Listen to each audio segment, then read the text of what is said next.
Boys and girls, I'm so excited to be here right now. So excited to be doing a YouTube video. Haven't done a YouTube video in a minute. Last time I did a YouTube video here at the farm, it was probably, well, it was whitetail season, which was awesome. Stu was here. Everybody liked that series. They want me to do more stuff. I got to do more stuff. Got to stay a little bit more accountable than what I've been. But here I am, end of February. Yeah, end of February. Getting some spikes and then drops in temps again. So I'm gonna do some frost seeding. We're just gonna wing it. Somewhere in here, there's clover seed somewhere. I gotta find it. Found the spreader. There's also an older one right over there, and gonna overseed some of that, or frost seed some of those clover plots in the keyhole and stuff like that you guys have seen. Stu shot a buck over there a couple years ago. Pretty awesome spot. And yeah, we'll poke around. I forgot the batteries for the cameras again, so we won't do that. But might shoot the bow a little bit, maybe get a sight tape, maybe poke around for some sheds, even though I'm seeing a lot of deer and hardhorn and stuff still. So it'll just be a fun kind of day in the life, and hopefully I keep doing more of this stuff because, yeah, like I said, I just gotta stay on it. So keep you with me, I guess. And yeah, there's a spreader there, and hopefully we rock this. So let's go get it.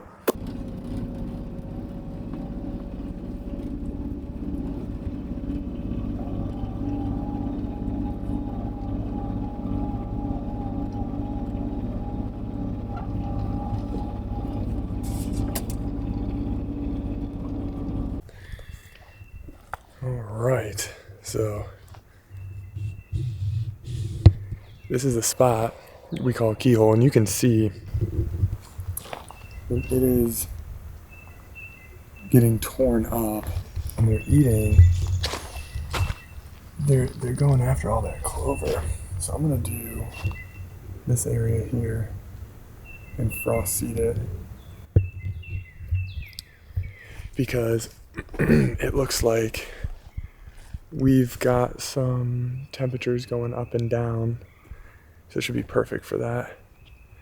And definitely got a couple more frosts in us. And for anybody that doesn't know what frost seeding is, as the temperatures rise and then fall back to frost, the ground expands and contracts. So what's nice is I don't have to till over any of this. I can just take that broadcaster and spread, and nature will do everything else, which is awesome. But yeah, there's track, there's turkey track, there's everything in here. There's a camera, there's a reveal right there. I just had a doe walk right out, right by that rub, and walk straight across. So, just look at the field, this little plot real quick, just to make sure that's what they're eating. See if I can drop the shed over here, and I'll get to spreading.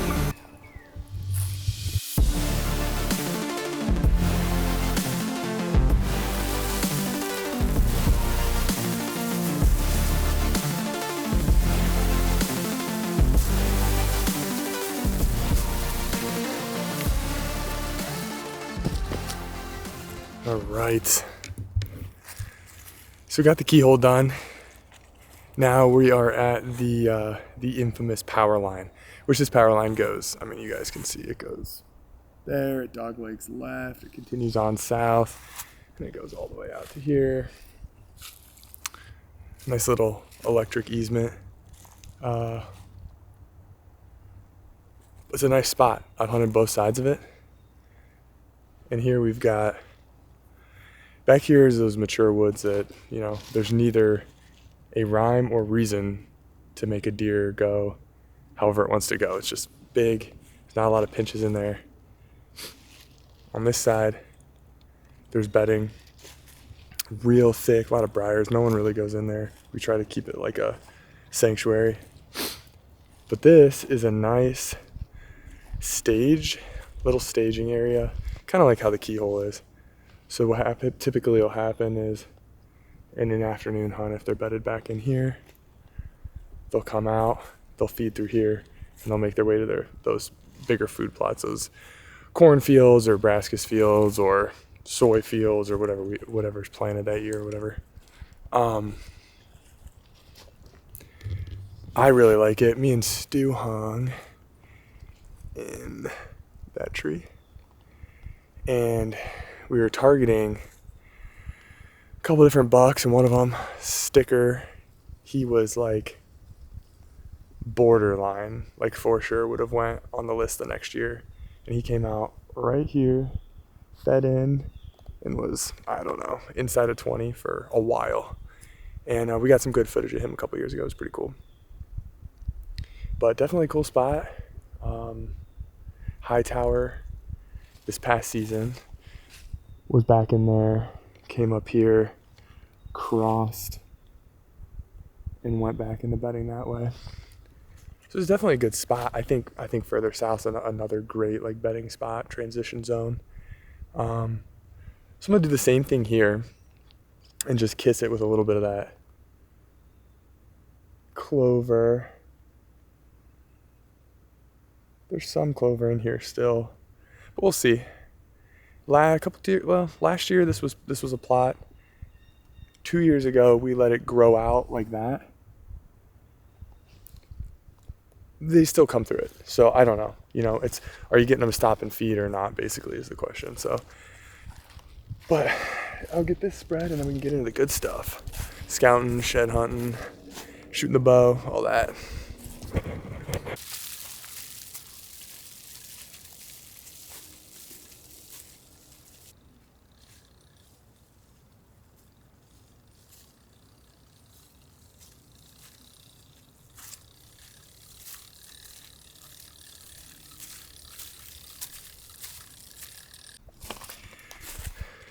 Just had to clear a road. Apparently all of our roads are, there we go, little jacked up from the big winds that we had. Cut myself pretty good, dang. It's alright. No first aid kit, so 10 out of 10 bleed out spot. Oh well. But I feel like I smell bucks. So this spot has quickly become one of my favorites on the property, and I didn't hunt it at all. Zero, zilch. Basically, I mean, literally, I think zero from 2017 until last year. And I was always a little further south than where this is now. I started, when I started hunting, I hunted, you can see it.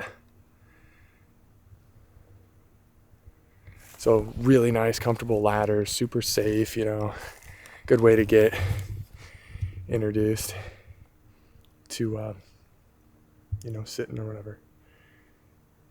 But as far as like scouting and, you know, I didn't really spend too much time out here till this year. And it's like intersecting ridge systems. There's a swamp, there's a river, kind of swoops this way. And I saw Max, squirrel, right over there on the other side of that deadfall. Follow this road, there's a culvert. There's some deadfall right there. He stopped there, and I was probably 60 yards, 50 yards. Super windy day. And close scrape looking branch. And it just, you know, made me realize how cool of a deer he is, but it taught me that, at least on the north end of their loop, this is how those bucks traverse those ridge systems. And I think for most people it'd be like, duh, stupid. But for me, it was a huge learning opportunity. So eventually I moved a little bit further south, got on the other side of that culvert, and ended up sticking that buck that I shot this year. And all that because, you know, Max basically taught me that through observation. Another reveal. Ultra. All of them are dead except my solars, so this would be a great spot for a solar though. Sunny as heck. But yeah, again, I just can't keep well enough alone. I'm on the complete opposite side of the farm I'm supposed to be on right now, if that tells you anything about my productivity. But yeah, I just have a really hard time anymore being near enough to this spot, and like basically I had to take a road because another road was blocked and I couldn't lift that tree out of the way. And yeah, so I just wanted to take a poke around here. So I'm just gonna walk around, look at a couple things, jump back in the Kubota, and go to where I'm supposed to be, which is completely the other direction. So thanks for sticking with me.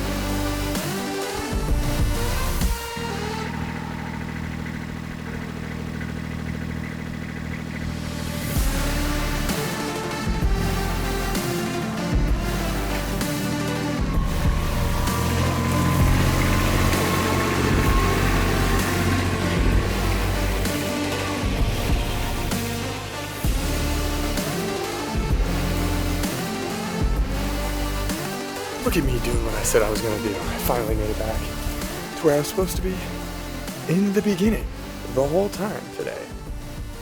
After the planting was supposed to be here in the south, where I was actually all the way in the north. So what I'm looking at is trying to get crossed somewhere through these low spots. Is, you know, normally it's not full of water. So I'm gonna see where I can cross, and yeah, I think I can take this spot actually. But this spot's pretty cool. This is where we actually, the very first camera I ever hung on this property was right about where I'm standing. There's like two converging roads, and look, you can see it's pretty good. That's to the hip.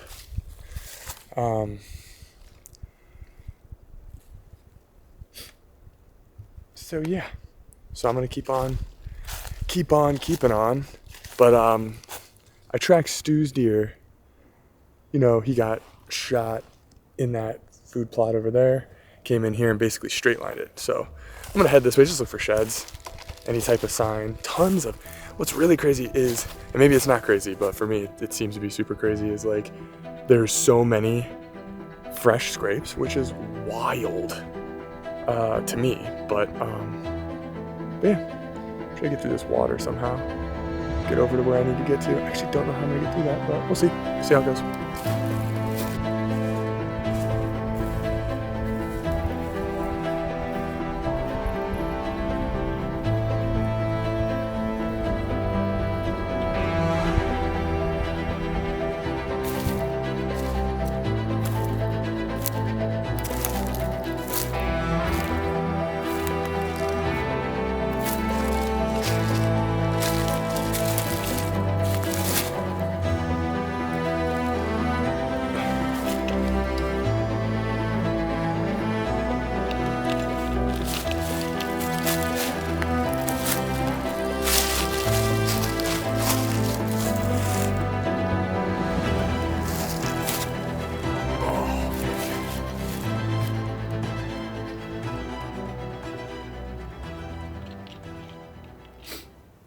Just saw like 20 more turkeys go that way.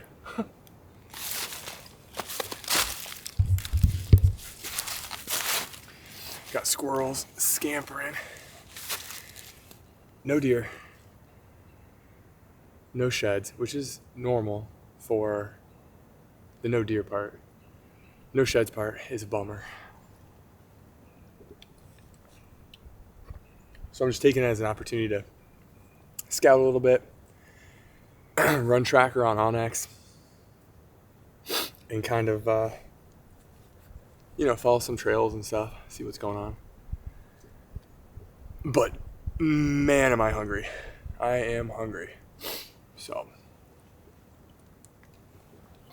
probably loop back, shoot a few with the bow, and go get food because I'm not gonna make it. Hopefully I get out of the swamp in good enough time to do all that. Here we go.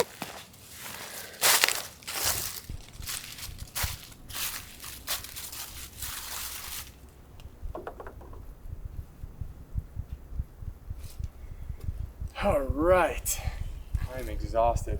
I'm starving and exhausted. But as promised, like 4 people that care.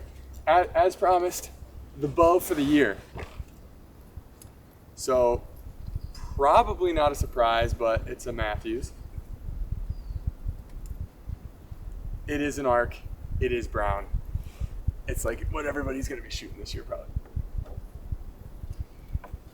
But now my back is so stiff. Couple new things. We've got the UV Mathews Genuine. Then everything else is about the same. So we'll have gas strings on there. Just the regular ghosty strings. I do love those. I'm running, we'll see. You guys know I love the 15-inch bar on front. I'm probably gonna go back to it. But right now I've got the angled, the degree down, in brown to match, with the bougie brass weights, because you gotta. With a 12 on the back and their new integrated mounting, which I'll give you guys like close-ups of all this stuff. This wasn't gonna be like a bow build video or anything, but I haven't put it out there, so this is what it is. All black, crispy grip. I literally can't get off those grips at all, so I have to use them. The new limb legs, which I love. Quiver, still best quiver. And yeah, so big difference for me, 30-inch bow versus the 34 or 33s or whatever. I've always shot 33s, went with a 30. I know from predominantly, that's the word, see, I need to eat. Predominantly, I will be whitetail out of a saddle this year. So I think I put in for New Mexico draw, but we got another little baby on the way. So it's gonna be a summer baby, and I don't really think there's gonna be time for me to like head out to a Western hunt this year. So we'll see, but I had a lot less angst about going to a 30-inch platform for a tree stand, or in my case, a saddle is just easy. It's easy to get up over your bridge. And the arrow is still undecided. I've been running 5.0s for what, 2.5 years, something like that. And I like them. I could go back to them, but I do think I'm gonna have to, with how fast this bow is at my draw length, and I'm only doing 70 because it's gonna screaming fast. I'll probably have to go 40, 50, 60 grains heavier than I did last year, which last year I went a little, not too light, like I didn't have any problems, but I think I was 30.5 inches, 71, 2 pounds out of the 33. I was sitting at 300 feet and I was at like 440 grains, which to me is light. So I'd like to be no lighter than probably like 485. But it's all going to come down to speed. Everybody knows that. What speed? But honestly, anything over 300 will still be the fastest that I've been shooting. So, I don't like when things get squirrely outside of that, 290 number. So we'll see. And then who knows, if I end up going out west, then I'll probably, I might see how this shoots at distance. Like we'll do 100-yard groups here like we do always every year. But if it's even needed to go to a 34. But, I do like having that longer length. When I'm going to shoot a little bit longer, I don't know. I've always told myself, longer bow. So we'll see. I'll give little close-ups of this stuff, and you guys can kind of see what's what. Then I'll do a whole bow build what arrow, all that stuff, you know, as the season gets closer, and there's not snow on the ground, would be awesome. So there's the bow. Now we'll cue some montage of shooting.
Yeah, so pretty much, I mean, I've said this for a while. I feel as if, you know, Mathews really has that, me and Stu used to call it like the battle of 5 feet. You know, that whole, like, you go to a shop, you set up a bow, you shoot it, you feel it, it feels better than anything else. The aftershot's amazing. There basically is no aftershock. I don't know, it's just a smooth drawing, easy pulling, linear cam on this new cam. Love that. I got no complaints about that. And then also, I'm not gonna like BS you guys. I have done a horrible job this winter at basically everything. Whether that's content creation, whether that's shooting my bow, which I haven't done, getting to that, or, you know, going to the gym. I feel like my house, somebody gets sick, then the next person gets sick, then the next person gets sick, and it's just like one thing after the next after the next. So I'm like super pumped for, you know, this winter BS to be done. So it seems like going good. I mean, these last 3 weeks of lifting has been insane. Your boy's back. So I'm pumped about that. The other thing I'm pumped about is for not shooting this bow and this dice moving on me. These are grouped really well for not shooting this bow. Now, I will say the bow was tuned and was shooting bullet holes with a different arrow. So, take it what you will. I do think these bows, like once you get them good, once you get them tuned in general, I do think the Mathews do have a little bit better, like wider tolerance. I can switch between arrows, I've noticed. I can switch between manufacturers of arrows if you want to make a test. And I've noticed that flight's good, group's good. Now, obviously this is only 30 yards, so it's not a big deal. But I'm happy slapping arrows, and, you know, to be honest with you, I didn't really think that was gonna happen. I thought I was gonna miss the bag clean off. Okay, airplane. So, show you guys this real quick, and I'm gonna show it and then turn it around so you guys can't see it. See? There you go. All right, that's it. No, I'm just kidding. There it is. So I think I hit an arrow when the thing turned. So basically, I'm the best archer that's ever existed. Go ahead, put in the comments how much better you are than everybody. Yeah, I'm just super, man, I really am pumped that the snow's melting. I mean, I hate that I didn't find a single shed. Pumped that it's like fun to do content, so make content great again. And yeah, man, so thanks for hanging out. I am absolutely delirious at this point and need to eat. So maybe next time I come, I won't forget the batteries for the cameras. I can swap those out, take you guys with me. If you like the vlogs, tell your boy. Because who doesn't like to hear that what they're doing is transcending with other people? I can't even think. So I'm just gonna cut it here. It was awesome hanging with you guys. And until the next one.